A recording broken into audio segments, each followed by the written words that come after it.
tough season, up and down. What do you guys got to do to get better? Because I know a lot of Miami fans see excellence in Miami and they want Miami to be great like years ago. What do you guys got to do to turn that page? Sure. Well, first of all, good morning. Thank you for having us here. Obviously, a great setup. I appreciate you guys having us.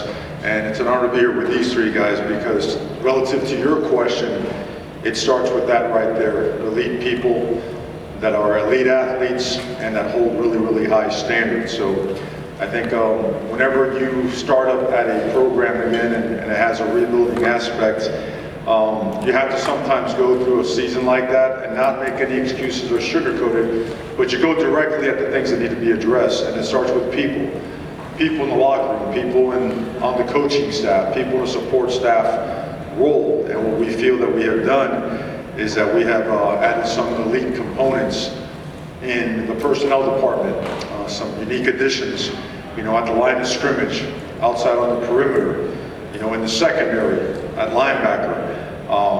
Felt like our culture, led and driven by our team leaders, has created ownership in our program. In other words, the steps that you cannot skip, those things have been in full force since the end of last season, and it's led to a great off-season, a great signing day class of best in our school's history, a top 10 portal class. Most importantly, the retainment of our top players and top leaders led to a great spring, and now has had a great summer. So now we're eager to get to camp so we can put all that to good use. And bottom line is just to get to work, not worry about anything or anyone, and just get to work and put to good use this hard work that we've done.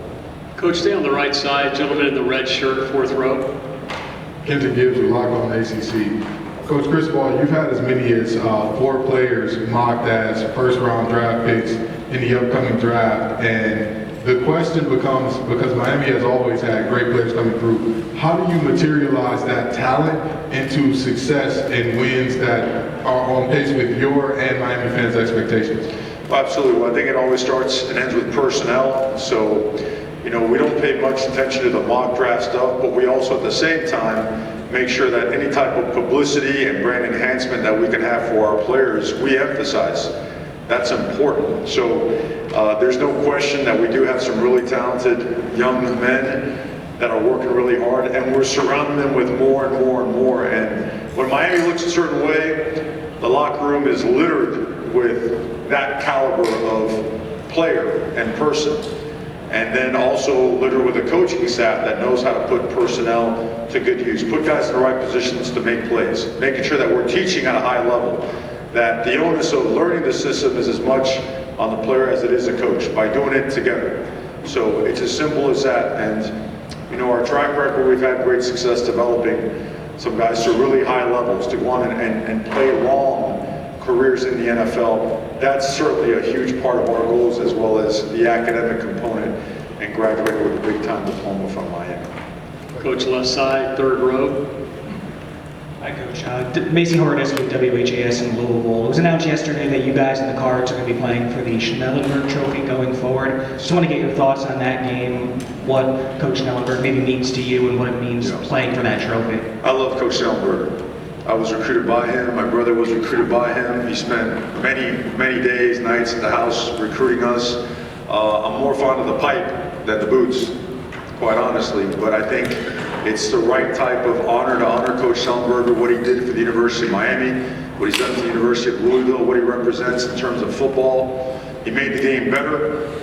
He was a great man. Often we refer to him a good amount of times, and he is just a significant contributor to the game of football in our community. So we're honored to have the opportunity to honor him.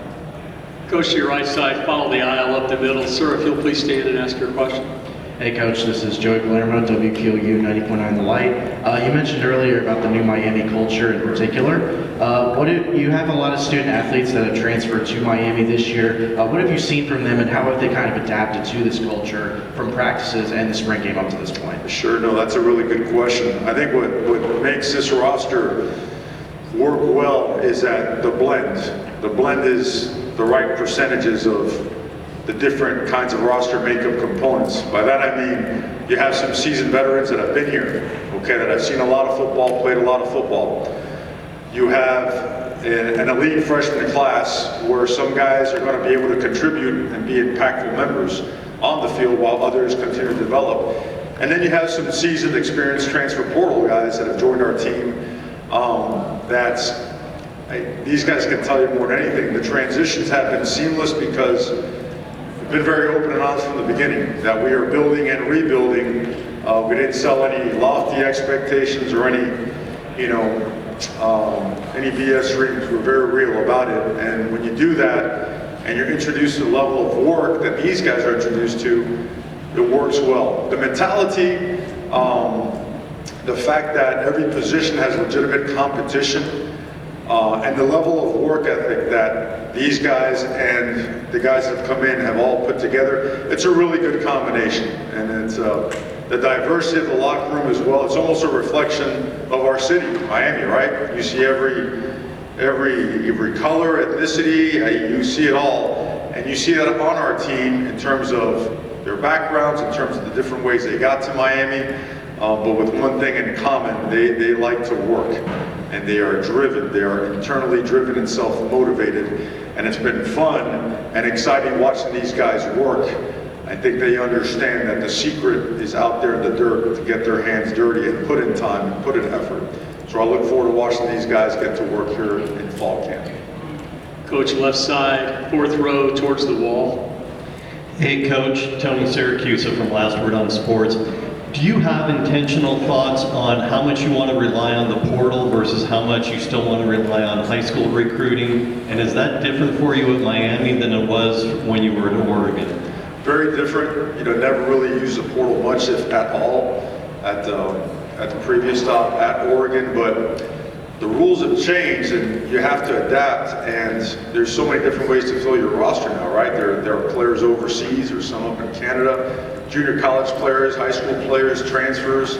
Sometimes guys in your athletics department that are playing other sports can make the jump and become good football players. So we're always looking for ways to make our roster as good as it can be. And so I hate to put a cap on it, but the importance of high school recruiting is still going to be at the forefront. I mean, player development and that word development always has to be an important and a sacred word when it comes to football. And I'll tell you why. Football is a developmental sport, okay? And there's a lot to be said and a lot of value in putting in time and effort to develop into a great person, a great player, an accountable and trustworthy teammate. And we don't want to stray from those principles and values. And at the same time recognize that sometimes you have opportunities, one of them sitting up here on stage today, of a guy that can come in and make a tremendous impact, but he already has those principles and values and has put in that time. So at the end of the day, they all kind of meld together, but just different pathways have been used to get here. We've got about 6 minutes left with Coach. Coach to your right side, gentleman with his hand in the air. Coach Cristobal, Jesse Coker from PlantandSpear.com. You're bringing a new offensive coordinator this year, and can you just speak on what bringing in Coach Dawson, what his new offense will do to unlock Tyler Van Dyke's skill set that we've seen in the past? Yeah, I think what Shannon Dawson has done in his history really fits Tyler, his skill set, the pieces around him.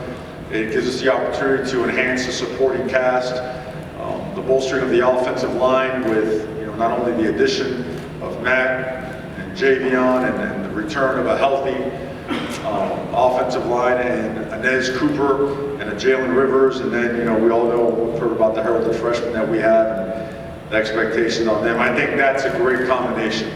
Shannon Dawson has led some really high-level offenses over the course of his career, really understands the importance of the timing and spacing and precision of the passing game, and has gotten the ball in the hands of his best players. And he's been a hit. He's been a guy that our team instantly recognized that, man, this guy is, not only is he a really good coach, he's a really good person. We can connect here, and probably one of the best things, and I think this is important to say because Miami's always been really, really good, but Miami was filled with people that really want to be at Miami. And Shannon Dawson, he views the Miami job as that job. Lance Skidder views the Miami job as that destination spot. So we're thrilled to have him. They've certainly made a tremendous impact so far.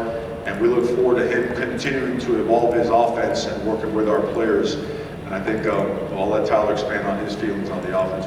you guys get him up here. Stay on the right side, returning to the third row.